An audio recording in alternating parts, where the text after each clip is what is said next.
Caring for spiritual leaders. Every local church should provide ample material support for those spiritual leaders who devote significant amounts of time serving as spiritual shepherds. Here's Gene. The Old Testament setting deals with the priests and the Levites.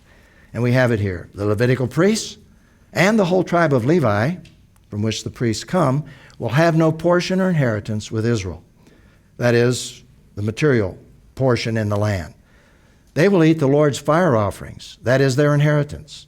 Although Levi has no inheritance among his brothers, the Lord is his inheritance, as he promised him. You are to give him the first fruits of your grain, new wine, oil, and the first sheared wool of your flock.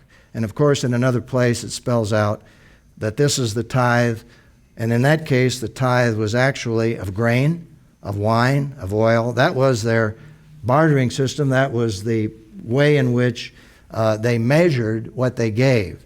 They didn't have the same currency that we have, of course, in those days. So we go back to the basic principle, and that is the tithe in terms of the material things.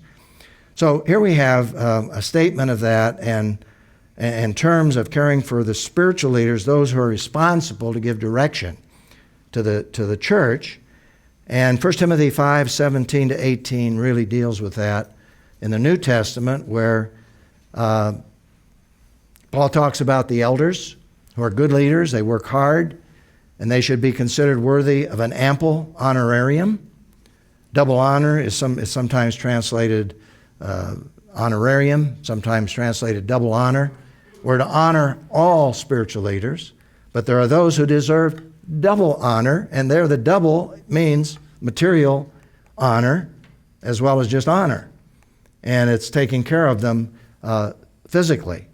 And it says, especially those who work hard at preaching and teaching, for the Scripture says, you must not muzzle an ox that is threshing grain, and the laborer is worthy of his wages. And that's actually a quote from Jesus as well.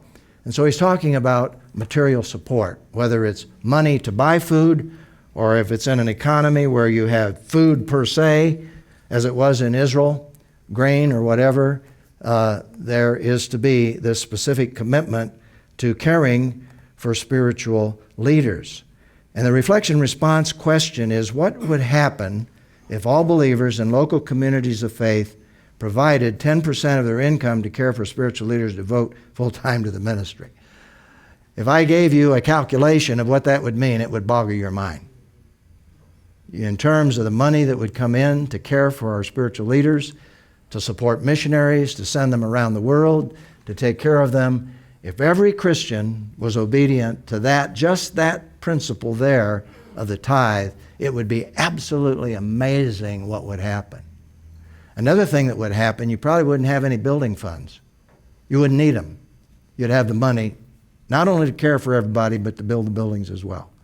All you got to do is put a pencil to that in terms of what people give, and it would be absolutely amazing. That's the potential that's out there through obedience. So, that's something that we really need to evaluate. In terms of my own experience as being a pastor elder in our own church over the years with the elders that I've worked with, they've been incredibly responsive to this principle in terms of taking care of spiritual leaders. And I remember one time in my own ministry, I was really concerned because I knew that some of our pastors were having a rough time making ends meet. And I just didn't feel that the giving or the budget for salaries was keeping up with the economic needs of our pastors and our staff. And that's a tough thing to do when you're a recipient of that kind of thing yourself. And so I went to the elders and I said, here is a suggestion. I think we just need to evaluate this. They all agreed. We appointed a task force. They weren't elders, they were godly men that we asked to do something that was very significant. And that is, we gave them this task force. We gave them job descriptions of all of our staff. We gave them years of experience in the ministry for all of our staff.